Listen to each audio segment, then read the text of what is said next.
Today we're talking with Paul Jensen, a.k.a. the Thrifty Handyman. Paul, welcome. Thank you, Dan. You are a contractor. Yes, general contractor. All right, and you do remodels and you do with some fix and flips. But in this topic, I really want to talk about inspection items and focus in on that area for just a second. Okay. I wrote a newspaper column not so long ago talking about the fact that buyers are really taking advantage of sellers when it comes to inspection items.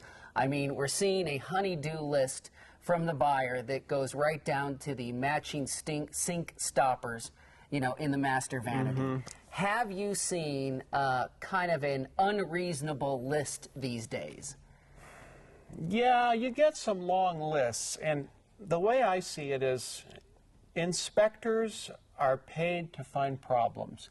If you're paying them a couple $100, you don't want them to come back with a list that says there's nothing wrong with this home.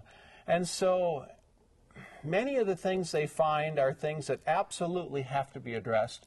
And then there's that middle ground. Like you said, there are some of these things that are very silly. I see that more so even with older homes, the really old homes. And they'll have issues like maybe the garage door opener was put in 30 years ago before they had the little electric eyes. And they'll say, put in a new garage door opener. Or the furnace is 15 years old, put in a new furnace. When the homeowner doesn't really have to put in a new furnace. And the homeowners I see will look at these lists, and most of them are going to pick and choose the things that they are going to respond to. I don't think any homeowner feels like they have to address everything on that list. So on the flip side, if I asked you what can be easily avoided by the homeowner, you would say? I would say make sure your downspouts go at least 4 to 6 feet from your foundation. Clean out the gutter. Clean out the gutters. I would say walk around your house and look for leaky plumbing. Look at your toilets. Do they run continuously? Do your faucets leak? Do your showers leak? Because every inspector is going to find those items, and those are items that every homeowner could walk around their home and see as well.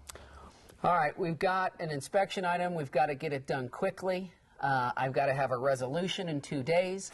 So I'm sending you the inspection report on email with pictures.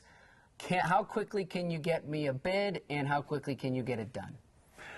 I can probably get you a bid within 24 hours. Right from the inspection report without going out? From the inspection report, especially if it has pictures, digital pictures, I've done enough of these that we can usually look at it and come up with a fairly accurate assessment. Of course, there's always going to be surprises when you get out to the customer's home. But we can come up with a fairly accurate assessment of time and materials that it's going to take to do that repair. And in most cases, I can work with my realtors, and I can address these types of repairs in 2 to 3 days.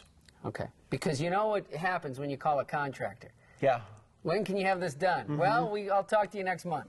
Right, right. All right, you're saying 2 to 3 days. Yeah, for handyman type work, for that type of work. And typically, your typical inspection punch list, they usually run between about 4 and 8 hours worth of work for a typical list, average home. Great. Paul, thank you so much. Thank you, Dan. Glad you were here. Pleasure to be here. Thank you for the hold. Broker IPTV.